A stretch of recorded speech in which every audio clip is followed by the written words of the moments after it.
Bienvenidos a Atrapados en Fotogramas, un podcast de cine. Aquí estaremos hablando todo lo referente al séptimo arte. Aquí a la derecha está mi amigo Sebastián Antequera y a la izquierda mi amigo Orlando Payares. Hoy les estaremos hablando en este primer episodio sobre lo bueno y lo malo del cine. A mí, en mi experiencia personal, quería contar de que a mí siempre me ha gustado la tranquilidad que me genera el cine. Es como... Siempre he sido una persona bastante enérgica y desde que estoy pequeño, verme una película me ha ofrecido como estar atento y analítico.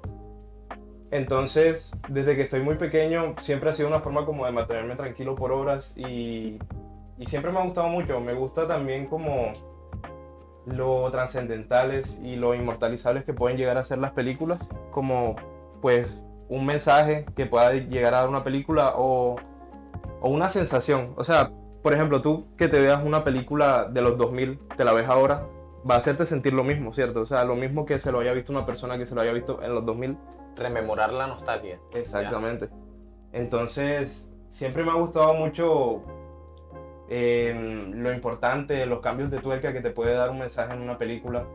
Y bueno, por ejemplo, así tirando una recomendación, me gusta mucho Nacho Libre. ¿Tú has visto Nacho Libre? De Jack Black, Nacho Libre. Sí. Siento de que el mensaje principal que da esa película es como de que aunque no hagas parte de un molde, igual eres valioso. Ya que en esta película Jack Black interpreta a un monje que quiere ser luchador de lucha libre para sacar de la pobreza a los huérfanos.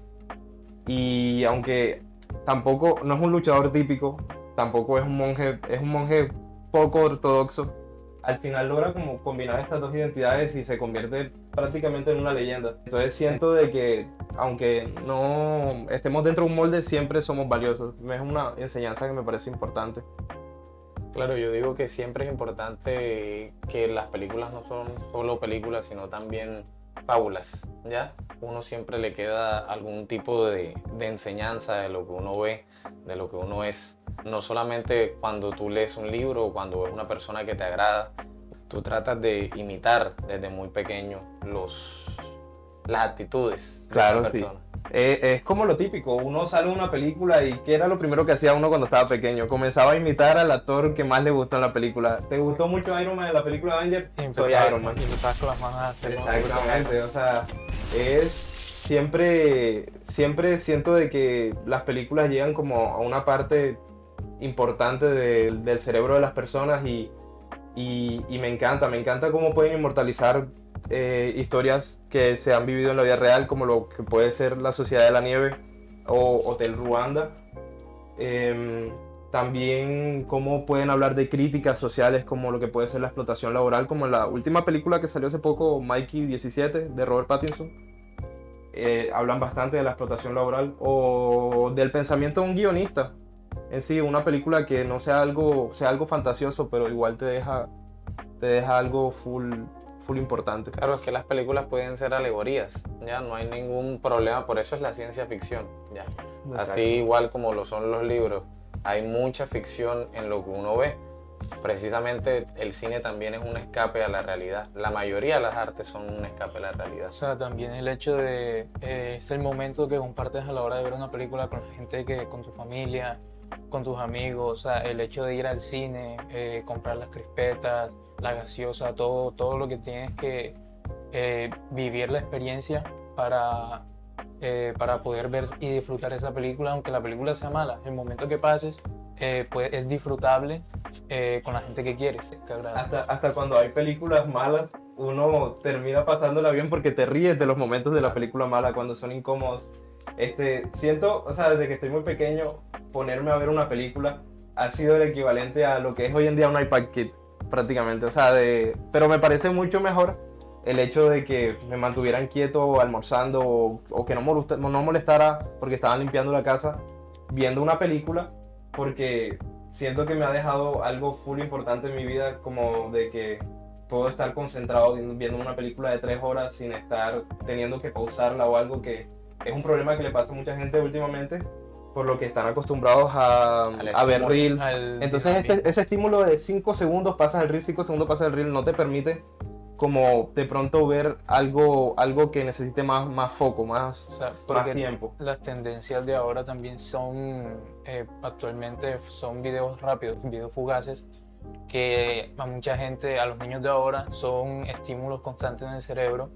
Y antes, en la época cuando uno era pequeño, que se veía, que eran los videos largos de media hora, los cortos, las películas. Ahora sí, una película no tiene dinamismo de un corte cada 2-3 segundos, no llama a la juventud de ahora. Claro, y eso también incita mucho a que se creen problemas de neurodivergencia en la infancia, ¿ya? Pero igualmente yo digo que es más importante destacar los artes y lo que se haga dentro del cine. Ya, yo siempre he sido una persona, en cuanto al cine, bastante apasionado, por decirlo así. Yo también he tenido experiencias familiares muy cercanas con el cine. Por ejemplo, mis primeras noches de película siempre eran junto a mi papá, y mi papá siempre era como que, o sea, me dejaba ver películas que no eran para mi edad desde muy temprana edad, desde los 12 años. Yo me acuerdo que vimos por primera vez una película muy fuerte como fue El Cien Pies Humano, que es una película muy parecida a La Sustancia ¿Y actualmente. te viste eso con tu papá? Sí, me lo vi ¿A con mi papá. ¿A cuántos años tú fue que te lo viste? Tenía 12 años De aproximadamente. 100 pies humanos los 12. No, Sí. tu papá confió bastante en tu crítica para que no te generara alguna vaina. Si ahora cambiaron las restricciones de edad, yo he visto Sí. series, películas en las que no, a partir de 16 años, y yo he visto cosas demasiado gore y Sí, hasta yo me demasiado quedo fuerte. tocado. Aunque mira, ayer me estaba viendo los Juegos de Ender, y Los Juegos de Ender. hablando sobre que Pastor estaba hablando sobre la explotación en Mickey 17. De hecho, también vi una explotación en ese tipo de películas, ¿ya? Esa es en la que son como unos chicos que los están entrenando para poder conquistar un Para planeta, conquistar ¿cierto? un planeta, claro. Y al final de la película vuelve al chico un genocida porque extermina a toda una raza de alienígenas, ¿ya? Pero yo creo que esos problemas también se extrapolan a la vida real. No solamente se vuelven genocidas ya dentro o fuera del cine, sino que también hay personas que sienten que están matando fuera de la fantasía del cine. En la realidad también pasa. Uno extrapola los sentimientos, ¿ya? Y se siente muy identificado con lo que están haciendo los protagonistas. Yo, por ejemplo, yo dije, bof, o sea, la explotación mental que están pasando los chicos, aunque sean actores, ¿ya?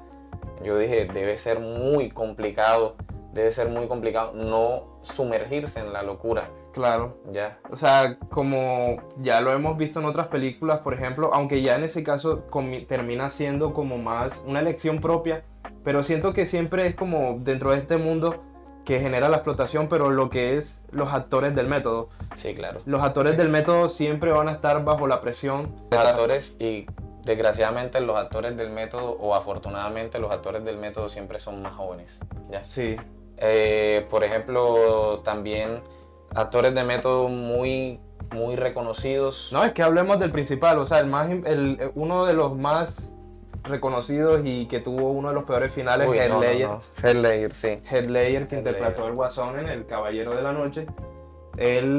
O sea, él se encerró por semanas, por meses, claro. en una habitación intentando convertirse en el personaje. Decían que hasta cuando terminaba la grabación, él seguía siendo el Guasón. Entonces, claro, o sea, una persona, por más que seas un actor y sepas de que ese es el momento en el que estás interpretando un personaje, eso te deja secuelas. Pensar que ese man fue coprotagonista en una de mis películas de romance favoritas. Claro, sí. Las 10 cosas que odio de 10 ti. cosas que odio. O sea, tú ves a Heath Ledger en esa película, Muy y diferente. después lo ves en otra película. Pues que él ha estado en infinidad de películas donde tú no sabes que es el mismo actor. Sí, Y eso que es un actor de también- método. Y poniéndolo en la infancia, los actores de método, o sea, que los niños que están actuando, ¿cómo? O sea, no desarrollan nunca una personalidad Yo única. digo de que eso se podría relacionar a este tipo de personas que de pronto viven situaciones traumáticas e intentan como de cambiar el chip de que soy otra persona, como para, por ejemplo, es full salido del tema, pero ustedes saben cuál es la cantante Anita, ¿verdad? Claro. Ujú. Bueno, ese nombre que ella tiene, Anita, ella lo hizo para pasar por un momento trágico que fue de su vida, donde sufrió de abuso, pero ella cuando pensaba de que soy Anita, ella podía soportar estos momentos. Entonces, siento de que de pronto esos actores vivieron momentos de pequeños full trágicos y a lo mejor al momento ¿cómo es?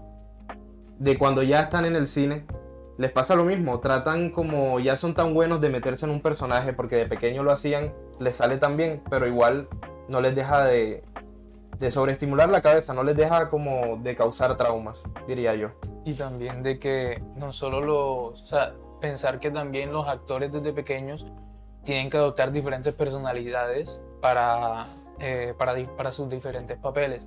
Y también de que los niños que los ven adoptan la personalidad del personaje. O sea, que no solo ellos, no solo los actores son los que desarrollan la personalidad, sino que los mismos niños o que los ven también como que tienen ¿cómo decirlo? Tienen también esa tendencia a no desarrollar una personalidad propia, sino que a través de lo que ven, a través de los estímulos que estábamos hablando. Igualmente yo no satanizo ese tipo de películas porque si algo te puedo decir de que ayer me reví los Juegos de Ender, es que es una película muy buena. Espectacular, es muy No, buena. muy buena. Y las películas donde hay infantes, o sea, infantes juveniles, adolescentes de 15 años, 14 años, o sea, son actores muy buenos para la edad que tienen. Él es el actor que hoy en día interpreta al protagonista de Sex Education. Sex Education. Sí. El protagonista de Sex Education es el protagonista de los Juegos de Ender. Totalmente diferente. Y son papeles muy diferentes, pero igual. Claro, bien. Ender en los Juegos de Ender era casi un psicópata pequeño en miniatura. Un psicópata en miniatura, total. Un psicópata en miniatura y después tú te vas a Sex Education y resulta que es un man que tiene problemas sexuales ya. Sí. O sea, no te explicas cómo dentro del ámbito cinematográfico, claro. Ponte tú que esas películas se desarrollaran en el mismo universo. O sea, el man después crece, sí, vuelve a la tierra y todo. Y se vuelve Y un psicólogo sexual. O sea, no tendría sentido, pero igualmente sería algo que daría el cine. ¿Ya? O sea, hay películas muy bizarras, hay cosas muy bizarras dentro del cine. O sea, que el man va, vuelve a la tierra y le da impotencia sexual. Sí, o sea, no, estaría muy raro. No, sí, es que, bueno, eso yo lo quería dejar para un tema de otro episodio, pero ya que lo estamos tocando lo menciono. Por ejemplo, ustedes saben los actores de comedia cuando hacen películas de drama. A mí me parece algo muy loco cómo puedes pasar de ser un stand comedy y de repente dramatizar una película como lo que es Diamantes en Bruto de Adam Sandler. Adam Sandler. Una película que me parece un peliculón, una película espectacular. Y sí, o sea, pasas de ver Son como niños, que es una comedia de chistes estúpidos, pero Caca, pedo, pis. Ajá, exacto, que da risa. Pero pasas de ver eso a ver una actuación de Adam Sandler como la de Diamantes en Bruto, que es tremenda. Me parece algo muy loco cómo un actor puede cambiar entre dos personajes. Un actor como ese, que se dedica a la comedia. O sea, un actor de calibre de comediante, digamos. Claro, igualmente Adam Sandler tiene algo muy puesto a su favor, que es que todas las películas que ha hecho y todas las películas que ha dirigido, yo creo que todas han sido bajo cierta presión de que las ha dirigido. No sé, yo cuando veo una película de Adam Sandler, no solamente por su productora, sino yo siento que a pesar de que sean producidas por él y toda la cuestión, porque hay productores que pueden actuar, pero están atados a lo que les dice el guión, ¿ya? Claro. En cambio no, Adam Sandler se siente muy natural dentro de su productora, dentro de su comercio y dentro de su negocio. Eso es algo, yo creo que es algo muy destacable cuando los actores se independizan de las grandes productoras. Sí, o sea, yo creo que eso es clave, eso va a ser clave para el cine en los próximos años. Dicen que una de las razones por las que creó su productora fue para no dejar sin trabajo a sus amigos. O sea, porque si te das cuenta, muchas de sus películas son actúan con sus amigos, con su mujer. Su mujer también, exactamente. Y me parece, o sea, me parece algo muy honorable, ya que la industria del cine con los actores siempre ha sido complicado, desagradecida con el tema de los actores y los pagos. Las actrices suelen recibir menos pago que los actores. Entonces, que él haya tenido esto en cuenta y haya hecho películas tan memorables como la que puede ser Click. ¿Se han visto Click? Sí, la claro. que es que hay Sí. un control y puedes volver al pasado. Ahí salen muchos de sus compañeros actores y amigos. Y mira que yo creo que los comediantes, los actores comediantes que pasan a la gran pantalla tienen algo muy en común. Que todos ellos, en todas sus películas de comedia, de drama, ficción, siempre quieren dejar una enseñanza, ¿ya? Sí. Por eso yo asocio una película, tú me estás hablando de Jack Black. Yo asocio automáticamente a Jack Black a una de mis primeras películas que vi, que fue Los viajes de Gulliver, Uy, que era de Jack Black, Exacto. de hecho, y esa película pues te deja una enseñanza y lo extrapola como una fábula. Ya no solamente pasaste de leer tú las fábulas en libros, sino que también las pasaste a ver en cine y son mucho más digeribles. Diría yo que son hasta mucho mejores que leer un libro, pero bueno, eso es para gustos colores. Siento también, siguiendo el tema, de que, o sea, mucha gente recomienda el hecho de leer libros por pues los beneficios que te da La lectura. la lectura, exacto. Pero siento de que yo nunca cambiaría el conocimiento y las enseñanzas que yo he ganado viendo películas. O sea, la inteligencia emocional que te puede llegar a dar ver algunas series de películas me parece muy importante por diferentes cosas, como situaciones imaginarias que nunca pensaste que podrían suceder, te dejan mensajes como lo que puede ser la sustancia, como en el mundo, cuando tú ves a un hombre mayor, te parece una persona que hay que guardarle respeto, pero lo que te ofrece la película es que cuando ves a una mujer mayor, te parece una persona que debe estar en el hogar, que de pronto no pertenece, no tal vez pertenece en donde está. exacto, En el contexto de la película. en el contexto de la película. Entonces, siento de que, por ejemplo, esa película te puede dar una enseñanza muy importante de que todas las personas tienen valor sin importar la edad. Y eso, o sea, me parece un tema importante. Las películas siento de que tienen el mismo valor que los libros y hasta de pronto un poco más para personas como nosotros que nos gusta tanto. Sí, por eso te estaba diciendo que depende de nuestro contexto y es una cuestión generacional. Por Sí. ejemplo, mi papá siempre me jugó por pasarme tanto tiempo viendo películas, ¿ya? Y no leer de pronto tantos libros como debería leer, ¿ya? Pero es una cuestión más que todo generacional. Y miren que ahora tenemos otro problema con la generación que viene detrás de nosotros, que es que ellos ni siquiera prefieren ni la lectura ni el cine, sino que entonces prefieren contenido de rápida absorción, ¿ya? TikTok, Redes Reels, sociales. Shorts. Redes sociales en general. Me vi hace poquito, me salió un video en el que era como que una pantalla de cine y estaba la mitad de la pantalla de cine y la otra mitad era una carrera de GTA. O sea, no sé si has visto cuando los videos que son como para también- mantener la que- concentración. Sí, también he visto memes en el que yo hablando con alguien de esta generación y le pone un video de Subway Surfer mientras le habla para que le preste Para atención. que se concentre. O sea, La verdad es que no y es sé que- de dónde surgió, o sea, eso de esos videos, no sé si de verdad hay un trasfondo psicológico para que tú continúes viendo el video y acá abajo hay un video o sea, que te mantiene como entretenido. yo pienso que es también o sea, dentro del factor psicológico también, de que, o sea, lo que me pasa a mí, porque yo también he visto esos videos, y no voy a decir que no, que historias de Reddit, pero con un video de Subway Surfers de fondo.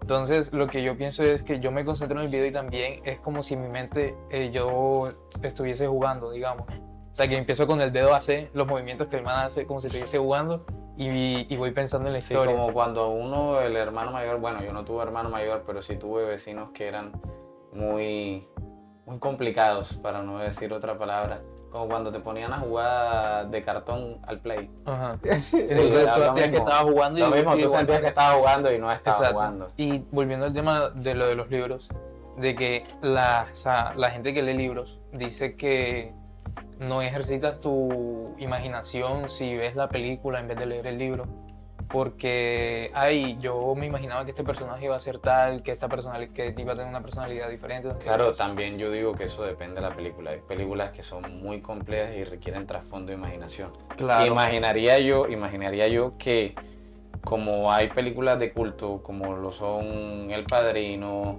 bueno, esas son las más antiguas, ¿ya? Taxi Driver, las películas de De Niro, ¿ya? La mayoría de películas de culto yo digo que tienen un trasfondo psicológico y de pronto de algún tipo de literatura, ¿ya? Porque lo que podemos ver en estas películas de culto es que se fusionan mucho con la cultura, ¿ya? Sí. Tú asocias El Padrino inmediatamente mafia italiana. Tú asocias, no sé, para mí eso es cine de culto actual. Megalópolis yo lo asocio con Le Corbusier, que es arquitecto idealista, ¿ya? Estos arquitectos que hacen de la realidad unas utopías, ¿ya? O sea, de que todo funcione perfectamente. Sí, claro. Que los carros se ven pasando y no hay ningún trancón, o de que las personas tienen vías perfectas para caminar. Claro, Sí. yo creo que eso hace parte, más bien, yo creo que eso hace parte de la imaginación también, aunque uno no, como decía mi compañero, aunque uno no lo esté viendo, igualmente percibirlo es yo creo que igual de importante. En Megalópolis, al final de la película, alerta de spoiler, solamente vemos una muy pequeña parte de lo que es el material del megalón y qué es lo que hace el megalón, ¿ya?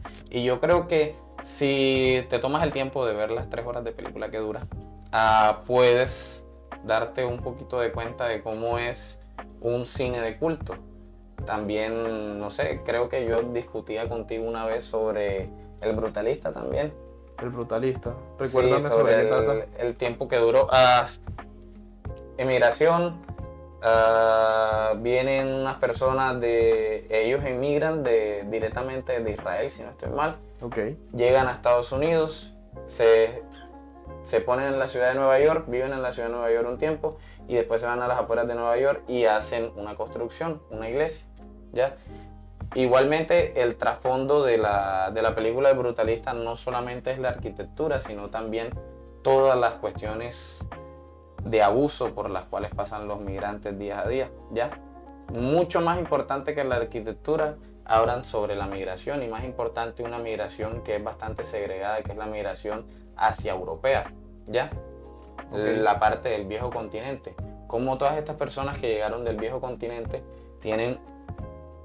tuvieron problemas en los 90, en los 80 y cómo todos esos problemas todavía se siguen viendo. Ese tema me parece algo full importante y me gusta cuando las películas lo toman porque es algo de qué hablar. Sí, y de hecho lo hacen de una manera orgánica y mucho más simplificada, ¿ya? Claro.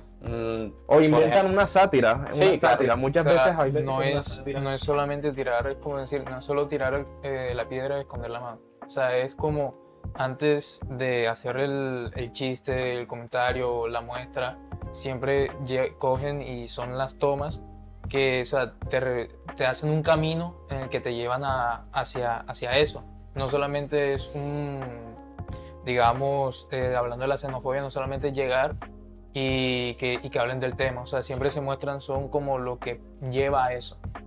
Ok. Hablando de críticas sociales, pues me gustaría hablar de una de las películas que tenemos aquí en el fondo, Children of Men. No sé si alguno de los dos se las ha visto, por si acaso les hago una premisa. Es un mundo distópico en donde las personas han dejado de tener hijos. Entonces, en esta película, el protagonista tiene que proteger a una mujer que quedó embarazada después de muchos años de no tener hijos. Y me parece algo no tan diferente a la realidad, porque últimamente las personas ya no quieren tener hijos, sino quieren tener una mascota o prefieren una planta o prefieren no tener hijos. Entonces no me parece una realidad como algo que no podría suceder. Me parece una crítica social muy apegada a algo que podría suceder en un futuro. O sea, sí, también es una crítica a lo que está pasando ahora. O sea, es que en la actualidad siempre se busca el evitar el tener responsabilidades. para, o sea, se evita tener responsabilidades para una vida más suelta, digamos, o sea, algo que siempre quiere, hey, quiero viajar, no me quiero casar, o sea, no me quiero amarrar con nada, ni con nadie, o sea, siempre es una vida muy liberal, en donde, o sea, en la película con lo que nos dijo Pastor, se nota que algún día llegaríamos a un punto, si como siguen las cosas, llegaríamos a un punto en lo que nos dice Pastor de la película. Ok. O sea, que el cine, lo que uno ve, se vuelve realidad. Claro, eso yo creo que lo que vendría siendo sería como todas las películas de pues autorretrato de la realidad. No sabría cómo decirlo, o sea que... Sí, o sea, yo siento o que sea, lo sí. mejor es la crítica social, o sea, Sí, es crítica como social. mejor lo puedes llamar, es una crítica social. O sea, sí, pero yo creo que ese género, o bueno, por lo menos en mi desconocimiento, no sé, ese género no está totalmente plasmado en el cine. Claro, sí, todas las películas, drama, romance, comedia. Yo lo único que conozco de ficción en cine son la ciencia ficción, la fantasía como géneros como tal, el terror también. Pero como tal que exista que sea realista totalmente en el cine, yo creo que la realidad en el cine es muy relativa, ¿ya? Y se tiene que ver muy distorsionada porque tú estás viviendo, no sé, Pastor decía que para él el cine es una fantasía desde pequeño. Para mí desde pequeño ha sido una conexión con lo prohibido, ¿ya? Ok. Con lo prohibido de pronto no sé si por los gustos de mi papá o por cómo sean las cuestiones en mi casa, ¿ya? No, y te puedo mencionar muchas otras películas. Por ejemplo, nosotros nos vimos hace poquito, la más reciente, en mi casa todos nos vimos Euphoria juntos, ¿ya? O sea, mi mamá, mi papá y hasta mi nana, de hecho, nos los veíamos para almuerzo y todo. Y no teníamos ningún problema de eso, pero eso también hace parte de la liberalidad con la que ahora se tratan las cosas. Yo creo que el papá de mi papá, o sí, también mi abuelo, nunca habría sido capaz de tomarse esas ligerezas con sus hijos, ¿ya? Sí, todo Porque viene siempre como había de... restricciones. Viene Sí, como de la cultura de tu familia. O sea, O sea, los Sí, tiempos, claro. los tiempos exacto, van los cambiando. tiempos van cambiando, de pronto ellos estaban más a favor de la madurez mental que tú llegarías a tener al Ajá. ver este tipo de películas. Y Y también, siento que lo más importante es cómo le explicas a ese niño esa situación que está ocurriendo en la película, porque claro, lo puedes dejar viéndola a su libre albedrío, pero tal vez no está tan mal que un niño vea esa película después de que tenga un adulto que le explique qué es lo que está sucediendo. ¿Sí me entiendo? o sea, y también la madurez mental de que, o sea, no será solo por tus papás decidieron dejarte ver esas películas, sino que, o sea, te veían a ti con la suficiente capacidad o sea, de saber o sea, de que es una película. O sea, no es de que es basado en una imaginación, es un hecho que no es real. Sí, yo no me siento ni afortunado ni privilegiado de haber visto esa película a esa edad. Me siento más bien orgulloso de la confianza que me tengo con mis papás, ¿ya? Que yo creo que es algo más importante que todo el trasfondo que tiene de pronto detrás psicológico. Pero esa conexión me la creó desde muy pequeño el cine, ¿ya? Lo que tú decías, que muchos de nosotros tenemos conexiones por el cine, no por las películas directamente, sino por los lazos que creamos nosotros al ir al cine, a comprar los mecatos para ver una película. Sí, ¿ya? yo por lo menos de mi parte siento que como se me inculcó siempre eso de dejarme tranquilo viendo una película para que no molestaran la casa, porque literal era eso, yo era una persona muy enérgica. Ahora, hoy en día se me ha quedado y siento de que uno de mis planes favoritos, sea con mis amigos, con mi familia o con mi pareja, uno de mis planes favoritos es verme una película. Claro, y es que el cine en muchas de las películas también significa, es que el cine muchas veces, por ejemplo, yo soy fanático, a mí me gustan mucho las películas de romance, y es que en el cine de romance, por ejemplo, en las películas se trata demasiado lo que son los primeros besos, las primeras relaciones sexuales, las primeras intimidades con una mujer. El Ya, primer más que amor, todo, creo que el hay una que primer se llama amor, así, mi primer claro. amor. Más que todo, por ejemplo, cuando uno ve un drama adolescente, uno ve cómo la persona por primera vez se desarrolla con una persona de su género diferente, o sea, cómo se desarrolla con una persona extraña. Yo creo que en cuanto al género romance, la data principal de eso es que se genere el incentivo de la primera vez, ¿ya? Y algo que es tan poco común, ¿ya? En la actualidad como son las primeras veces, no necesariamente en el ámbito sexual, en cualquier ámbito, las primeras veces son muy codiciadas, ¿ya? Y que las primeras veces no siempre son buenas, ¿ya? O sea, también yendo un poco por ese tema, de que hay una película que de seguro todos hemos visto, de Disney, que habla sobre esos primeros sentimientos que se van desarrollando cuando uno va creciendo, que es Intensamente. Claro. Okay. Que es como uno a la hora de ir creciendo va desarrollando ciertos sentimientos y de que la protagonista Riley cada vez va desarrollando más y más.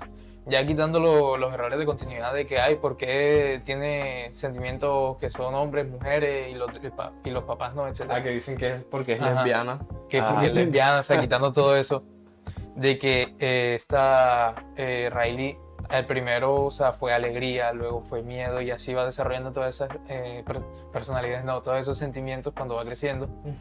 Y es como, la película es como una manera de mostrar una realidad, pero de una manera más fantasiosa.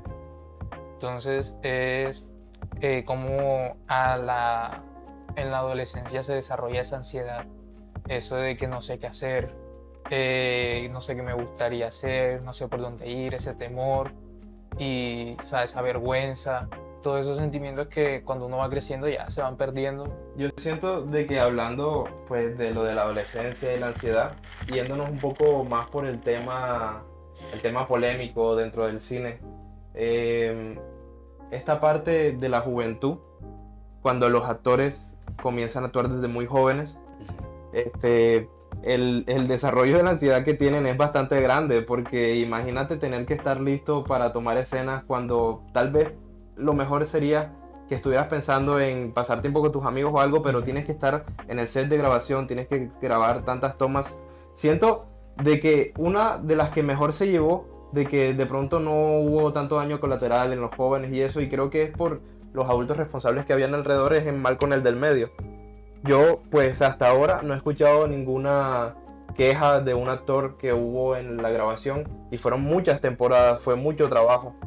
Pero así como está este ejemplo tan bueno, hay ejemplos malos, como lo que es la serie de Victorious. No, claro, hablando de los ejemplos De malos, Nickelodeon. todo lo que generó Nickelodeon, Nickelodeon, y también mucha parte de Disney. Hay un problema muy grave con que nosotros tuviésemos ese estímulo desde pequeños, Sí. ¿ya?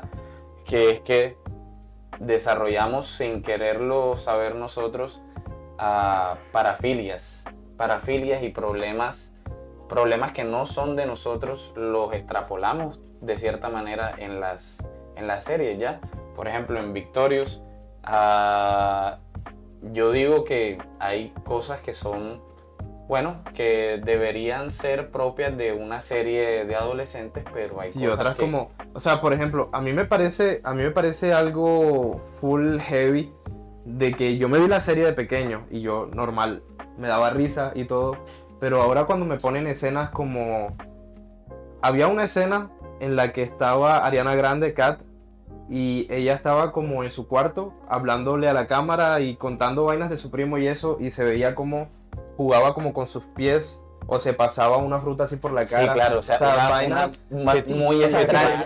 Fetichoso, y era, O sea, es algo tan raro que yo no sé, o sea, obviamente eres pequeño, no sabes. En Drake y Josh hacían primeros planos de los Sí. pies de Megan. Exactamente. Ya, o sea, sea, cosas muy muy heavy. Y está ¿cómo que se llama? La emo. La gótica. La sí. gótica, sí. esa.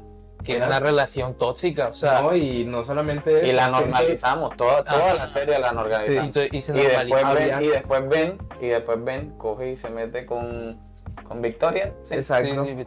Sí, con la misma. sí, con la No, y protagonista, ya. Y con la entre Kat y el que siempre andaba con un títere. No sé si ustedes ahora viendo ya la serie de Grandes no sienten como la tensión sexual que generaban ellos dos juntos en sus escenas. Es que después de todo salieron videos de ellos hablando, o sea, Cosas sexuales, sí. fuera de cámara, Fuera de hablando cosas cámara. sexuales, o sea, Y pasa- en Nickelodeon pasó de todo. Pasa de que hablan mucho de que en los sets de grabación de Victorious ocurrían cosas entre los actores Sí. sexuales por el tema de que claro, o sea, pero lo malo no es que ocurrieran cosas sexuales entre actores. Pero es que pasa, o sea, eso no en hay este ningún, caso- eso no hay ningún problema. pero Yo no, creo que- que las cosas Es que sexuales, es que eran adolescentes. yo creo que las menores. cosas, sí, pero es que es normal. O sea, yo digo que es más normal si en o los sea, yo colegios, siento, si en los colegios ahora mismo, Ujú.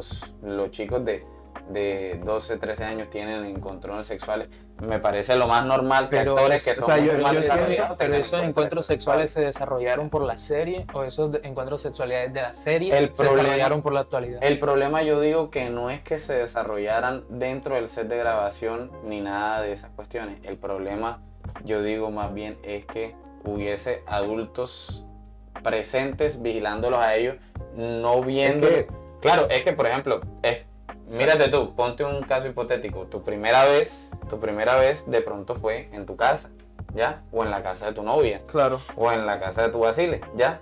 Pero de pronto ellos tuvieron una primera vez en un set de grabación, ¿ya? Y en un set de grabación hay mucha gente, entonces ya tú no solamente tienes un normalizas como que sea tan claro, expuesto el tienes un sexo. problema que tienes, no es que tengas un problema, sino que ya llevas normal. en tu cabeza de que eso es normal. O sea, siento de que lo principal fue el hecho de la poca vigilancia que tuvieron ellos y claro, como eran adolescentes que estaban pasando por la etapa donde todo el mundo estaba comenzando a tener pensamientos cachondos en su cabeza. La hormona. Entonces eran jóvenes que normalmente estaban muy juntos, juntos pasaban todo el tiempo tiempo. solos, se pasaban tiempo en los camerinos de los otros. Entonces, pues si lo pensamos, obviamente iba a suceder algo. Ah, y sí, más claro, si no había sí. una persona que estuviera Sino pendiente. que, o sea, obviamente iba a pasar algo, sino que dentro del contexto de Nickelodeon, todo lo que pasó con Nickelodeon, lo que estamos hablando de los fetiches que tenía el Manese, de los pies, que se frotaran cosas, también de lo de esta Jade, ya me acordé, lo de la relación entre Jade y Beck, o sea, cómo Jade era tan controladora y Beck era Sí, un... normalizar el o abuso, normalizar sea, el abuso. y también de que Jade no solamente era controladora con Beck, sino con toda la gente a su alrededor y era una, o sea, era una loca sociópata que si no le, que, o sea, ¿por qué digo que es sociópata? Porque a ella no le importaba nada que no fuera, que no tuviese que ver con ella. O sea, ella también decía que en una parte de la serie recuerdo unas tijeras, que dijo que las tijeras se las clavó a alguien, una cosa así, no recuerdo bien. No sé, en esa serie solían tomar bastantes temas bastante polémicos y El man rarito ese de gafas, Stinky creo que se llamaba, no me acuerdo cómo se llama, que su casillero, que se acuerdan que ellos personalizaban sus casilleros, sí, y su casillero era todo, creo que eran de chupetes de él, Sí, de chupetes de bebé, sí, pero o me sea, acuerdo. sus chupetes de cuando era pequeño, o sea, era... Igualmente, o sea, yo digo que eso es, pues puede ser bizarro, pero qué cosas bizarras no hemos visto en la pantalla grande y en la pantalla chica. O sea, de pronto yo digo que todo lo que uno ve dentro de las pantallas, ya sea cine, televisión, series, miniseries, yo digo que todo eso no lleva un filtro, lleva más filtro, mucho más filtro que los libros, mucho más filtro No, y que otro siempre- tipo de y cosas. siempre depende de la interpretación. Sí, pero es porque hay un problema muy grande con las pantallas, ¿ya? Que es que todo lo que se presenta en pantallas es contenido de mucha más fácil absorción, Claro. ¿ya? Igualmente no defiendo que la literatura es mucho más importante que un género que yo creo que nosotros tres hemos sido marcados por, que es el séptimo arte, que es el cine en la cine. pantalla grande. Claro. ¿Ya? Pero sí creo que hay que tomar ciertas responsabilidades hasta cierto punto y también yo digo que hay que tomarnos a la ligera otras cosas. Yo digo también que hay que ser consecuentes. Ahorita estábamos hablando de Blancanieves y los problemas que ha generado esa actuación tan polémica de esa actriz. No, y es que son las cosas, o sea, las cosas que ella comenta fuera de set, como por Fuera de ejemplo, set, claro. a ella le agregaron al mundo de DC un mundo bastante importante, bastante grande con la película de Shazam. Ella salió en la 2 y, ¿sabe? Una de las cosas que dijo en una entrevista fue de que ella aceptó el papel porque no tenía dinero y como estaba en la pandemia sin dinero, lo aceptó porque sí, no porque le importara. Entonces sí, y bueno, cambiando también un poco de tema porque yo quería tocarlo, era el tema del abuso por parte de directores a actrices o actores o por parte de otros actores en general. Por ejemplo, Harvey Weinstein, creo que es el apellido Harvey Weinstein, él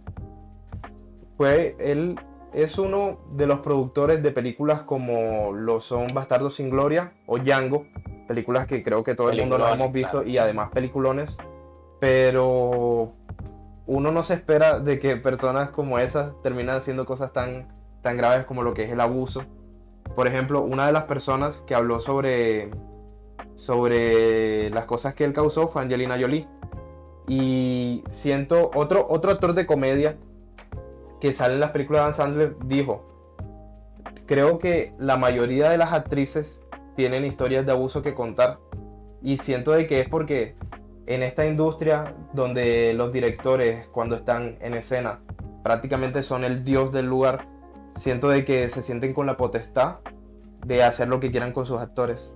¿Sí me va a entender? Entonces de pronto es ese juego psicológico en el que esa persona ya de por sí tiene alguna afinación sobre ser agresivo o sobre ser controlador, pero siento que el hecho de ser el director de la escena lo hace sentirse como propio de las personas que están ahí. Claro, las dinámicas. Yo entiendo lo que tú hablas. Tú estás hablando de las dinámicas de poder. Exacto. Pero las dinámicas de poder es algo que existe. No, sí, normalmente. En el día a día, claro. Todo lo que tiene que ver en el ámbito laboral. Siento de que es porque muchos directores tienen métodos como estrafalarios y terminan sintiéndose como dioses. Si lo puedo expresar así, como pero dioses. también dentro del cine la presión es mucho más grande, porque no es lo mismo que, digamos, mi jefe, sea abusivo conmigo, pero en un trabajo normal, un trabajo de oficina, que sea abusivo conmigo.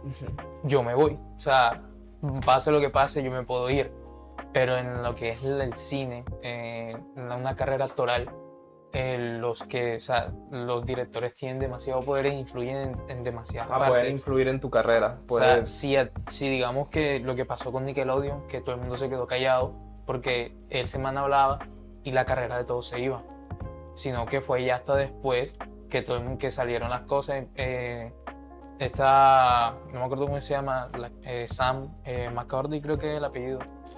Sí, la de Sam, la de iCarly.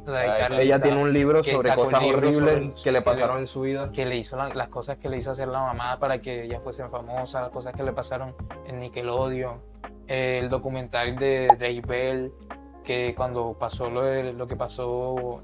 Sí, claro, y yo digo que también en esa parte deshumanizamos a los actores porque los empezamos a juzgar de cosas que, o sea, ellos también son personas, ¿ya? Claro. Y que a ellos les pase algo y después uno culparlos por eso. Por ejemplo, me acuerdo que el caso de Drake Bell, eso me llegó cuando yo todavía estaba en el colegio, ¿ya? Y todos hablaban de Drake Bell y el abuso de las sustancias por parte de Drake Bell. Y creo que él también tuvo como un caso sobre abuso a menor. Sí, sobre abuso a menor. Pero yo creo que después, de hecho, ese tipo de casos, todos esos casos fueron descontinuados. O sea, fueron así como Johnny Depp, se cayeron. ¿Ya? Yo creo que uno de los problemas grandes que tenemos en cuanto a eso es que deshumanizamos al actor por su profesión, ¿ya? Y eso es un problema. Porque entonces, ¿cómo así? O sea, Drake Bell de pronto tuvo abusos de sustancias, ¿ya? Y el tipo varias veces estuvo muy cerca de la muerte por sobredosis de sustancias, ¿ya? Y eso es un problema al cual después le vemos una crítica negativa en vez de verle una crítica constructiva o de pronto tratar de cierta manera de verlo de otra forma, como que son cosas que pasan, ¿ya? O sea, Hay que no juzgar y demonizar demasiado las cosas, ¿ya? o sea, lo que quiere decir es que se vio más el resultado y no lo que lo llevó a. Y no lo que lo llevó a. Que claro. siempre es lo más importante porque, por ejemplo, en la última serie de la que todo el mundo está hablando, en Adolescencia, se toca mucho el tema de por qué el protagonista, por qué el chico simplemente no lo meten a la cárcel y ya, si ya tienen el video en el que él mataba a la chica. Pero claro, los detectives necesitan saber qué lo llevó a eso. Y descubren que era porque sufría de abuso hacia la chica. La chica que él mató le hacía bullying a él. Entonces él llegó a la conclusión agresiva de tener que matarla. Claramente no es la idea, pero digo, hablando de ese tema, de que hay que llegar como al fondo de las cosas, no simplemente juzgar por la imagen que te dan de soy un asesino o soy un psicópata. ¿Cómo llegaste a ser psicópata? ¿Por qué eres un asesino? Ajá. O sea, sino que, o sea, sí, lo que no es solamente el acto, sino el qué, ¿sabes? Cómo sucedió, el por qué sucedió. O sea, también otro género dentro del cine son los documentales. O sea, el hecho de las cosas que pasaron, un documental de cómo nos llevó a hacer tal cosa, de asesinos, o sea, sí, eso, que cómo o sea, qué llevó a la persona a que hiciera eso. Ok. Ha pasado un poco el tiempo, entonces me gustaría culminar diciendo de que agradezco a todas las personas que vieron el video y de que vieran nuestra perspectiva de lo bueno y lo malo del cine, que era el tema principal del episodio. Entonces agradezco a todos los que vieron el video y que sigan atrapados en fotogramas.